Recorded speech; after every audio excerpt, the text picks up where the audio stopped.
Hey folks, David Frost, mystrategicforecast.com. You're here for another episode of Common Sense Market Analysis. Today is Tuesday, March 3, 2015. This is a daily chart of the SPY, and here's what we have. Here's the bigger picture, okay?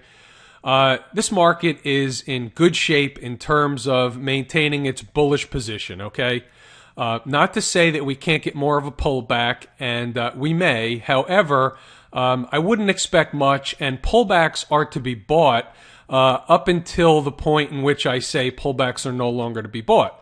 So where do we have, upside, downside resistance? So basically what we have on the upside is 212.24 is the high from the other day. So if we can clear on a closing basis 212.24, then we go right to 212.97, which is not right to meaning that moment, but then we will go to 212.97, which is the pivot high from the 18th of December. On the E-mini contract, if you take a look at that for a second, the numbers on the E-mini contract, today we closed at 2104, I believe, 2104.75, and we're trading a little bit down after hours now. The upside target on the S&P E-mini contract, the ES contract, is there's two. Okay, well, there's really three now. So from the other day, we have 2115. Then we have 2123 to 2124. And if we close above that, we can go all the way up to 2135. And the 21, 23, 24 would coincide with the spider chart and this high here. Okay, we calculated that the other day, and that would coincide with this this high at 212.97. So that's what we have on the upside for now. On the downside, you're going to find, if we get another sell day or two, okay, you're going to find a lot, and I'm going to talk about what to expect in the coming day or so. You're going to find a ton of support right in this area here, from this pivot high over here, okay? This pivot high is 208.97, so we'll call this 209, okay? The 20-period moving average is upsloping, so that's going to creep up by the day, but that's going to be right now at 208.95. This right now, the pivot high is 208.97. So this area right here is going to provide a ton of support. Plus, the low from this day here coincides with the high from this day here. So the low here was 208.73. So you can see where there's a ton of chart support in this area right here. So if we came down further, okay, and we had a good hard sell, that's the level that you're going to get a good bounce on, and that's the level that's going to be defended first, okay? The problem is that we really didn't have any volume, any conviction, any real volatility behind the sell-off today. It was kind of a melt away, quick dip, and then they grind higher for the rest of the day. So if you look at the intraday chart, just for kicks, okay, here you had a sell and then a grind higher the rest of the day, and this is actually forming, if we can clear this high, you're going to challenge this area here and then up to this high up here. So that's what we have in the S&P. So what to expect going forward? Well, it's interesting because if you go to a monthly chart, all right, so you got to follow this. This can get confusing. This is why it's a little bit tough to trade right now, the S&P.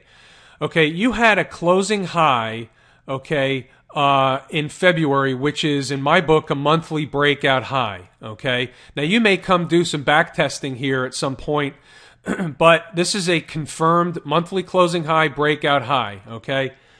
You also have, from the last couple of weeks, we were supposed to have a cycle top on a weekly basis, okay? Now, did that start to play out today? I don't know. Here's the catch, and I know this sounds weird, but tomorrow is an on-time day for a daily bottom. So what are you supposed to make of that? We have a monthly breakout.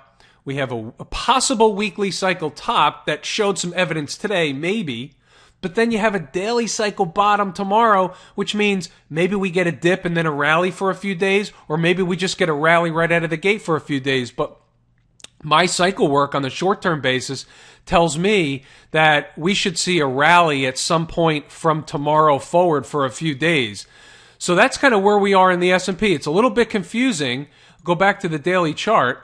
Okay, but if we look at it, if the daily cycle takes hold and we go up from here for a couple, 3 days or something like that, I have to believe that we're going to challenge the 212.97 area. Okay? If the weekly cycle takes hold, which is stronger by nature than the daily cycle, then maybe we can get down and test this pivot high here. But we'll have to take it one day at a time. We'll let the market tell us which way it's going to go. Right now, it's tough to make heads or tails. We finished right in the middle here. We closed higher than yesterday's low here.